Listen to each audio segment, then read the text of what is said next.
अगर बेनमाजी परेशान है, गरीब है, उसको ज़कात तक न दो। यहाँ तक फरमाया। मेरे आका के दीवानों, अल्लाह के बंदो, कुछ डरो, खौफ करो। ये किसने सबक पढ़ा दिया कि नमाज के बगैर भी आप जन्नत में जाएंगे? मरने के बाद आंख खुलेगी। जलसे का जहां और है, कयामत का जहां और है। हाँ, शायरी की दुनिया और है, हदीस की दुनिया और है। आप ये जो बहुत सीना सफर होके कहते हैं ना कि मैं जन्नती, मेरा जन्नत मेरे बाप की, मेरे भाई अल्लाह से डर, जिनको रसूलुल्लाह ने जन्नत की बशारतें दी थी, वो रोया करते थे। नमाज पढ़ो, नमाज मस्जिदों को आबाद करो, तौबा करो बेनमाजीपन से। और फरमाया ना, ईमान ले आओ, नमाज की दावत, बदकारी से बचो, रिश्तेदारों के हुकूक अदा। फरमाया तो कितनी अच्छी तालीम है आपकी। तो वैन ने कहा कितनी अच्छी तालीम है आपकी। तो फरमाया यही तालीम। वो अबू जहल तो वो गुंडागर्दी कर रहा था, आपके खिलाफ बैठा था। मैं कि उसकी अपनी बात है, लेकिन मेरी बात नहीं। कहा जो आप कहते हैं अगर वही हक है, मुझे भी मुसलमान बना दे। तुफैल कुरान सुन के मुसलमान हुआ। अस्की हुजूर अब अपने वतन जाना चाहता हूँ, कोई निशानी दे दे। सरकार ने पेशानी पे हाथ लगाया तो पेशानी चमक उठी। ले जा, इसकी रोशनी निकल रही है। कहा हुजूर मेरी कौम इतनी तोहम परस्त है, कहेगी कि इस्लाम कबूल किया तो बर्स का निशान आ गया, तो वो और बदजन होगी। फरमाया ये निशानी मुझे हाथ पे दे दे। हुजूर ने हाथ पे हाथ लगाया तो हाथ रोशन हुआ। हाय हाय हाय।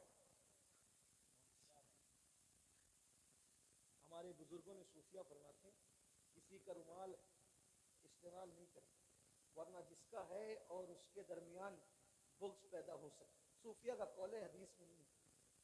तो मेरे भाई मैं तो मोहब्बत बढ़ाने आया, ऐसा जुल्म न करो। मोहब्बत में आप दे रहे हो, लेकिन मैं तो चाहते बढ़ाना। हुजूर ने फरमाया जिससे से मोहब्बत करोगे क़यामत में उसके साथ रहो। इन उलमा और सैयदों से मोहब्बत क्यों ना कर लूं कि अपना भी बेड़ा पार हो जाए।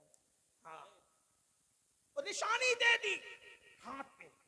अल्लाह अकबर। एक बात कहूं, यूसुफ अलैहिस्सलाम थे बड़े खूबसूरत, लेकिन सबको हुस्न दिखाया, किसी को खूबसूरत बनाया नहीं है। हाय हाय। हाँ, ये मेरे नबी का मोजज़ा है। ऐसे खूबसूरत है, हाथ मस कर दे तो उसे भी खूबसूरत कर दे, खूबसूरत बना भी देते। और तुफैल ही के हाथ पे वो निशानी देखकर हजरत अबू हुरैरा का जहन बन गया मुसलमानों में। हजरत अबू हुरैरा तुफैल के जरिए मुसलमान हुए। हजरत अबू हुरैरा तुफैल के जरिए। यहाँ भी एक बात खास सुन लो, आज हजरत तुफैल का नाम कोई नहीं जानता, अबू हुरैरा को पूरी दुनिया जानती है। मेरे भाई दीन का काम कर ले, किसी को सुधार ले, किसी को संवार ले।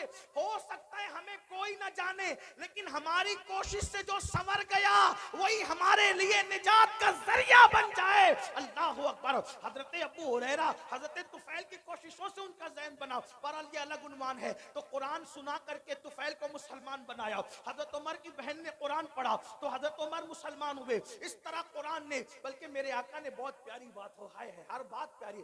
फरमाते हैं मक्का तलवार से फतेह हुआ। आका फरमाते हैं मक्का तलवार से फतेह हुआ, और कुरान की बरकत से मदीना फतेह हुआ। कुरान से मदीना फतेह हुआ, मक्का तलवार से। हालांकि तलवार चली नहीं, लेकिन बहरहाल तलवार का खौफ था उन लोगों को। अल्लाह अकबर फरमाते हैं लेकिन मदीना कुरान से फतेह हुआ। पता चला कुरान फातेह तलवार से बड़ा काम कुरान करता है। कुरान के करीब करो, मेहनत करो, मुशक्कत करो, लोगों को कुरान के करीब लाओ। लेकिन खुद ही कुरान नहीं पढ़ते तो दूसरों को क्या कुरान सुनाओगे? तो आका ने फरमाया किताबुल्लाह, अल्लाह की किताब पकड़ लो। और मेरे आका अलैहिस्सलात व तस्लीम के गुलामों, अगर क़यामत तक जिंदा रहना है तो कुरान पढ़ो, कुरान पर अमल करो। इसलिए कि आज अगर हुसैन घर घर हैं, हुसैन हर जगह हैं, हुसैन नगर नगर है, हुसैन डगर डगर है, हुसैन जबान जबान है, हुसैन दिल दिल है, तो लोग जिंदगी में कुरान नहीं पढ़ते। मेरे हुसैन ने तो बादे शहादत कुरान पढ़ करके सुनाया और बता दिया मेरे गले का ताल्लुक जिस्म से कट चुका है, लेकिन अब भी मेरा ताल्लुक कुरान से खत्म नहीं हुआ है। और आका ने ये बात पहले बयान की थी, किताबुल्लाह व इतरती अहलु बैती। मैं अल्लाह की किताब और अहले बैत छोड़ के जा रहा हूं, मेरी अहले बैत मेरी औलाद को छोड़ के जा रहा हूं। फरमाया ये दोनों जुदा नहीं होंगे।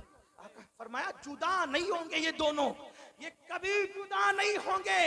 कुरान और अहले बैत हमेशा साथ साथ रहेंगे। इसीलिए आप देखें सर जुदा हो गया, कुरान से ताल्लुक खत्म नहीं हुआ।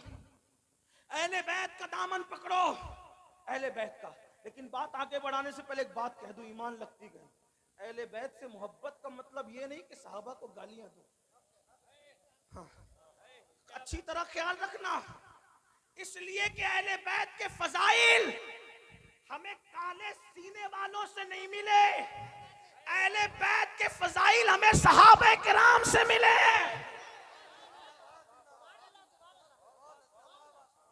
इसलिए जिनके सीने पिट रहे हैं उन्हें पिटने दो, क्योंकि यहां भी पिटना है वहां भी पिटना है। यहां खुद पीट रहे हैं, वहां फरिश्ते पीटेंगे। क्यों? क्योंकि ये सीना चार यारों की मोहब्बत से जो खाली है वो पिटने के काबिल है।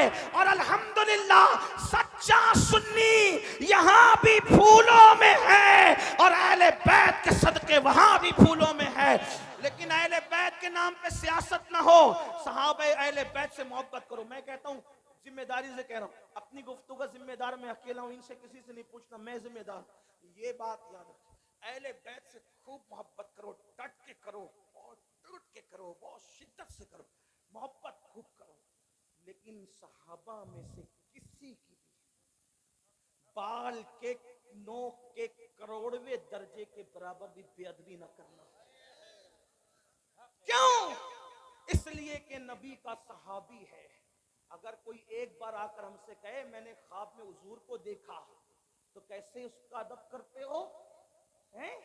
जो ख्वाब में नबी को देखे उसका अदब, और जिसने माथे की आंखों से देखा उसकी बेअदबी नहीं। और हम तो इश्क के बंदे हैं, इसीलिए तो बदनाम है।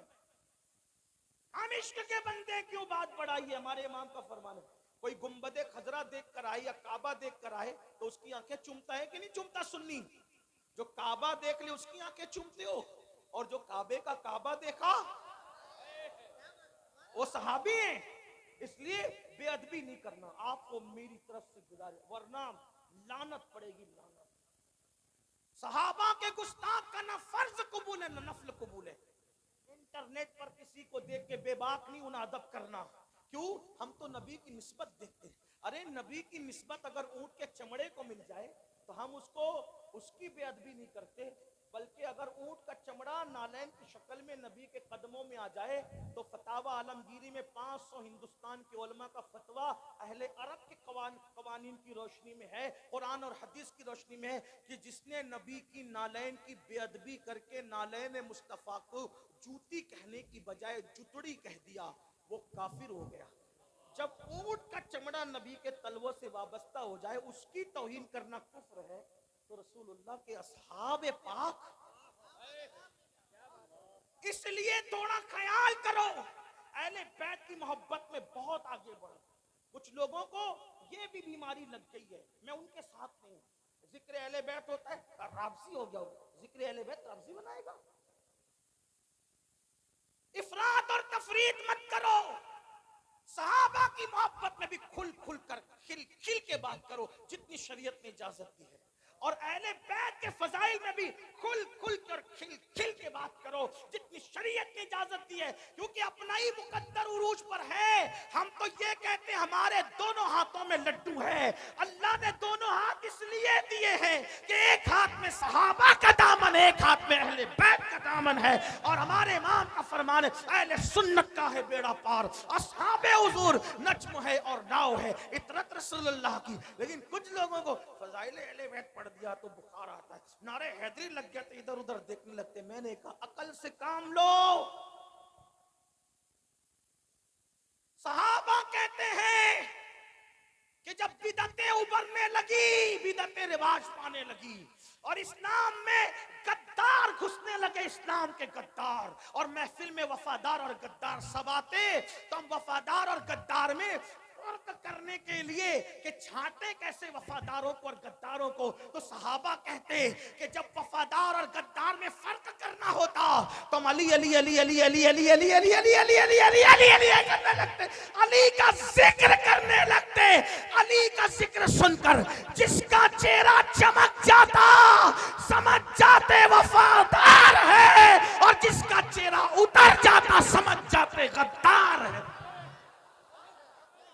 जिक्र सहाबा भी होगा पूरी दयानतदारी के साथ, नारा भी लगेगा गली गली नगर नगर अबू बकर, नारा भी लगेगा नारे तहकीक हक चार यार, और साथ में नारे हैदरी भी लगेगा, ताकि वफादारों में और गद्दारों में फर्क हो जाए। हाँ, अपने बच्चों को अहले बैत से वाबस्ता करो।